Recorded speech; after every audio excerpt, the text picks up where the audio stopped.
Hi, this is Sean Henricksen here at the Sean Henricksen Law Firm, where we help good people like you avoid the devastating consequences of criminal charges.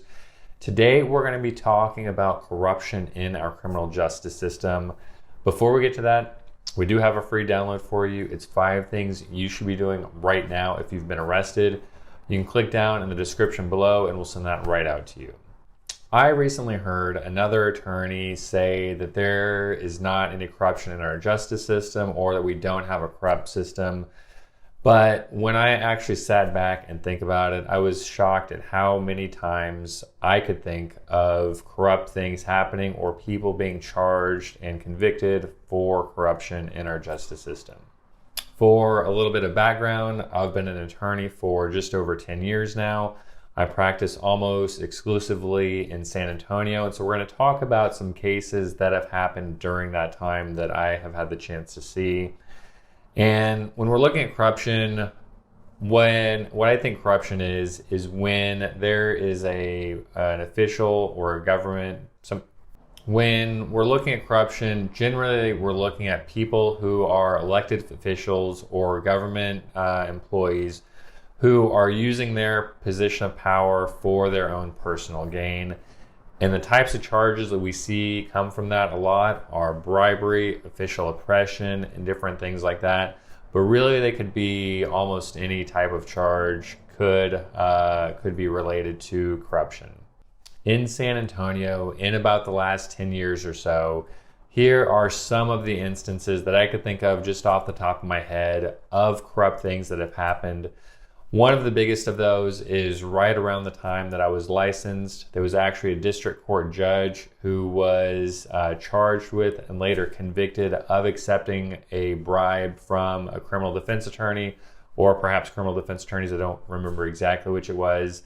But that was probably one of the biggest ones. The second one, which would have been just as big or maybe bigger depending on how you think about it, there was also a criminal defense attorney who handled court-appointed cases. So he represented people that could not afford their own attorney. He was actually taking some of his clients and forcing them to have sex with him in the jury room or in a local hotel. And he told them that if they didn't agree to do that, then he would make sure they did not get a good result in their case or that they would end up in jail. He was ultimately charged with and convicted of trafficking and was sentenced, I believe, to 99 years or something like that, a very long time in jail, which he definitely deserved. We also had a former district attorney who was disciplined by the Bar Association for threatening a defense attorney during trial. We had a constable here in Bexar County who was arrested and charged with tampering with evidence. I was actually just checking for the purpose of this video, and I actually saw that last month her conviction was overturned. So there is that. And we had a breath test supervisor or technical supervisor.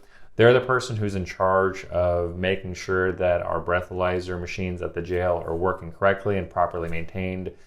Her contract was not renewed, and the district attorney's office actually stopped calling her as a witness because she was lying on the stand, and I think there were some other issues as well. This list does not include all of the police officers who I have seen either lie on the stand or try and get out of being arrested themselves because they're a police officer, and lots of kind of the smaller corrupt things that we tend to see. And so from my standpoint, I don't know that I would say that our system is corrupt, but there are definitely corrupt people within our system. And corruption is the kind of thing that we don't see day to day. I'm not aware of any corrupt judges or any really corrupt practices that I see, but it's not usually the thing that we find out about until later on when somebody does get charged or something like that. And so I'm sure that there are corrupt things that are happening right now, even though I'm not aware of them. Despite the fact that we've had several instances of corruption over the last 10 years and the fact that there may be corrupt things going on right now that I'm not aware of, I don't think that most people's cases are being affected by any type of corruption. I think that for the most part, the judges and attorneys and everything else are not corrupt.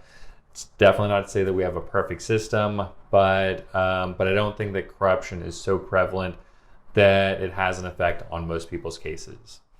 If you do have any questions about this video or corruption, or if you're being charged with a case here in San Antonio, feel free to schedule a free consultation with me.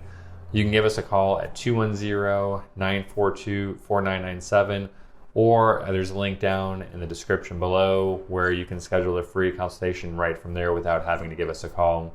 I hope you have a great day.